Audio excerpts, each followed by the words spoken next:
With the Elder Scrolls Online, we're bringing two different groups of players together. We got the Elder Scrolls crowd, which is used to great games like Skyrim and Oblivion and Morrowind and the older games. And then we have the MMO crowd, which is used to all the great MMOs from the last 15 years. We're bringing them all together into one great game, and we're really excited to tell you about it.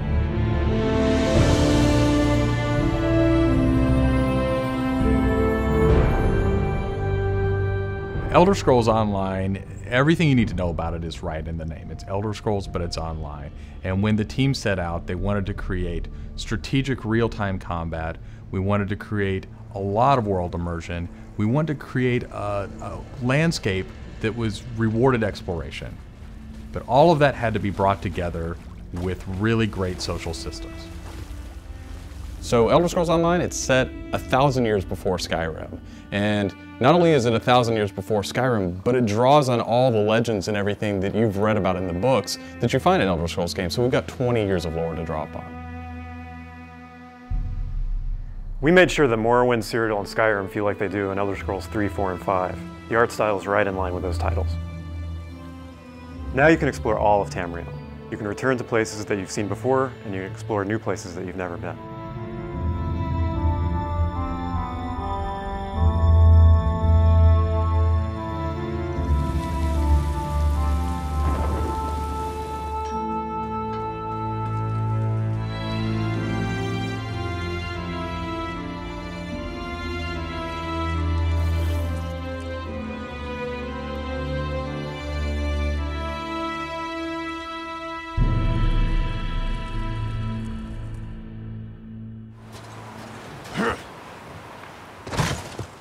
This is an Elder Scrolls combat system.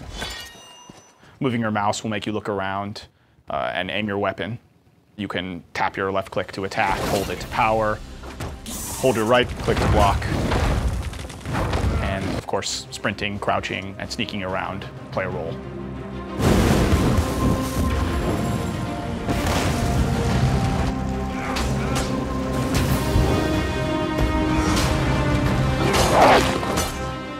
All of our characters are designed so that hundreds of them can be on screen at one time.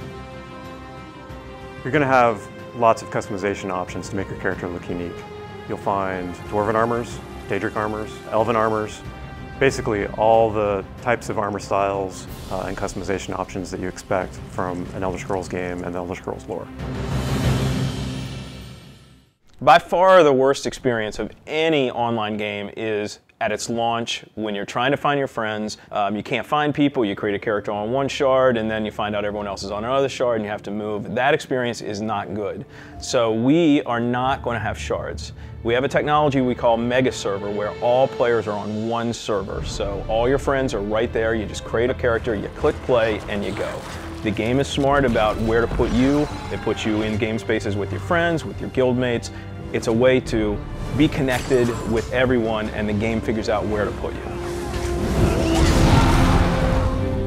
So with Elder Scrolls Online, one of the big things is that you'll be able to get together with your friends and overcome obstacles. So things like public dungeons, heroic dungeons, but most importantly, when you participate with your friends or even just with strangers, you're not competing for resources. You're all working together to overcome something, and you get equal credit for that. As a player, you're able to start off by picking one of 9 races. You'll be able to pick a class, so that's just the start though. From there, all of the choices you make with quests, all of the choices you make in which abilities you choose, which weapons you use, which armor you use, really help make your character stand out in the world. The basis for the customization system in Elder Scrolls Online is that you can use whatever weapon or armor type you actually want to use. You can play as a heavy armor character who's a tank with bow, or you can play as a mage who uses a two-handed weapon, or you can play as a sneaky guy who runs around healing people.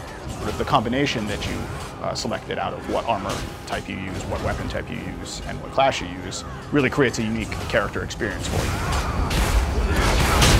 One of the things you're going to be able to do that's going to make you stand out is you have perks. For instance, perks allow you to become a werewolf or a vampire, or maybe even have special pets. But it's not just about that. There are other things like how you increase your stamina, how you increase your magic, or how you increase your health that really take you from your initial class choice and it makes you stand out because you're saying, these are the things that are important to me. This is the way I want to play. This is the role I want to take in combat.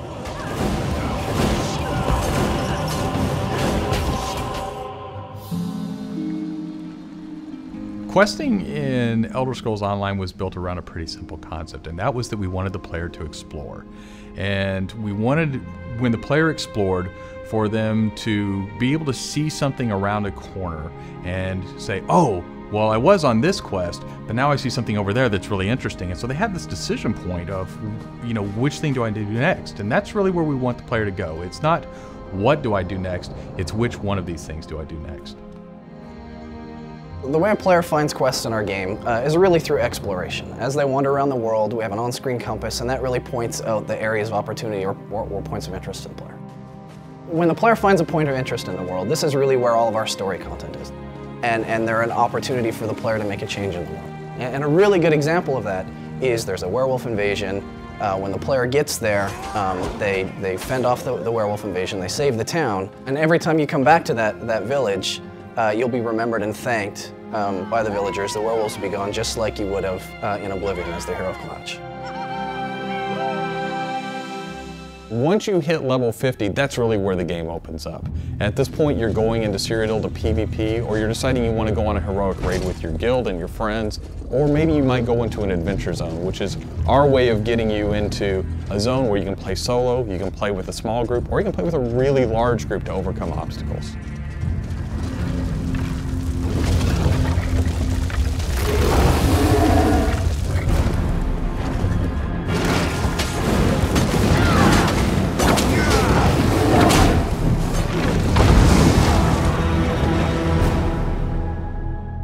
PvP in Elder Scrolls Online is focused around taking various structures in Cyrodiil. If you remember Cyrodiil from Oblivion, the space is very large, and that's a perfect setting for having three alliances fight each other. During this timeline, Imperial City is up for grabs, and there's no Emperor, so players are going to be fighting using trebuchets, catapults, all kinds of weaponry to take and hold keeps, structures, and resource fixtures around the keep to actually give the opportunity to crown one of themselves as an Emperor. It's really important to us that PvP isn't just a veteran game. It's got to be something that people can do from the very beginning because you want to be comfortable in getting into this. So we make sure that everybody is on equal footing. So even at level 10, you can go into our PvP area and really have a great experience and a good time.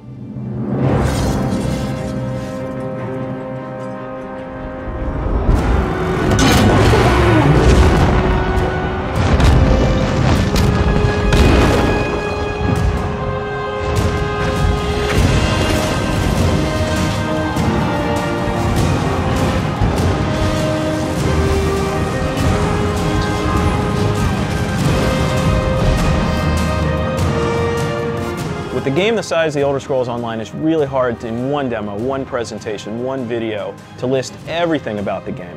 So what you've heard today are the basics. Over time, we're going to go into more depth in everything you've heard about today, and then all the other systems which we haven't talked about yet.